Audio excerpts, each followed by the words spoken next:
দেখছেন অফিসার, দেখুন কত কথা শুনতে হচ্ছে আমার দিদিকে। এত অপমান সহ্য করার থেকে আমার মরে যাওয়া ভালো ছিল। সুধা, কি বলছো তুমি? মরে গেলে ভালো হতো। এসব যখন আমার জন্যই হয়েছে, তখন ওনার সম্মান রক্ষা করার দায়িত্ব আমার। ম্যাডাম, অফিসার আশুতোষের সঙ্গে আপনার সম্পর্কটা কি? আর আপনার গর্ভের সন্তান সেটা কার? আপনার হাজবেন্ড নাকি অফিসার আশুতোষের?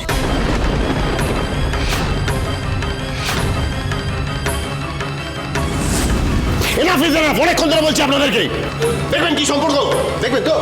হ্যাঁ হ্যাঁ, জানতে চাই, বলুন বলুন, কি ব্যাপার? এই দেখুন, এদিকে আসুন, আপনি এদিকে আসুন।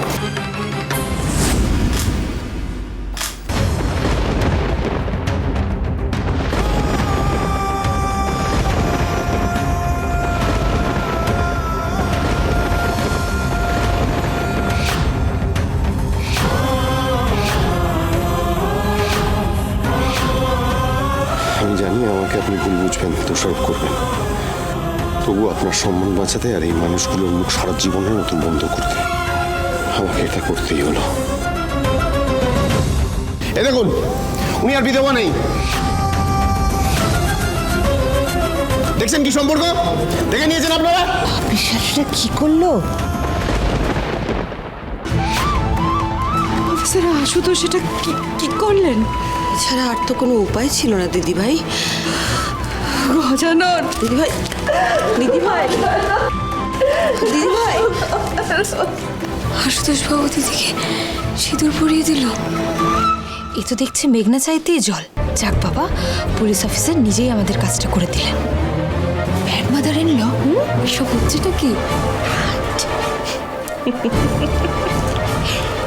খেলাটা না জমে গেছে, এখন চুপচাপ শুধু ড্রামাটা দেখে যাও। আশুতোষ!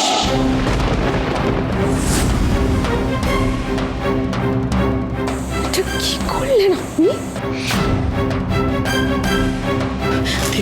দিদি তুমি এদিকে এসো। উনি এতগুলো মানুষের সামনে তোমাকে অপমানিত হওয়ার থেকে, অসম্মানিত হওয়ার থেকে বাঁচিয়েছে। আমি কারোর দয়া চাই না সুধা। দিদি শোনো, উনি তোমার উপর কোনো দয়া করেননি। একজন স্বামীর যা কর্তব্য একজন স্ত্রীর প্রতি, উনি সেটাই করেছেন। আর এই যে আপনারা শুনুন, আশুতোষ বাবু দিদিকে ভালোবাসেন, আর আমি এই বিয়েতে এই সম্পর্কে কোনো ভুল দেখি না। শুধু তাই নয়, এই বিয়েতে আমাদের সমর্থনও আছে। সুধা, এসব কি বলছো তুমি? উনি তো বিধবা, তার মধ্যে আবার অন্তঃসত্ত্বা, আর এর মধ্যে দিদির গর্ভের সন্তান দিদির গর্ব।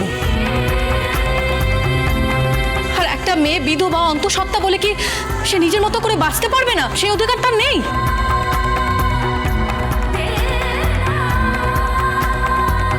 আমরা চেয়েছিলাম এই সুখবরটা আমাদের পরিবার, আমাদের কাস্টমারদের সঙ্গে ভাগ করে নিতে।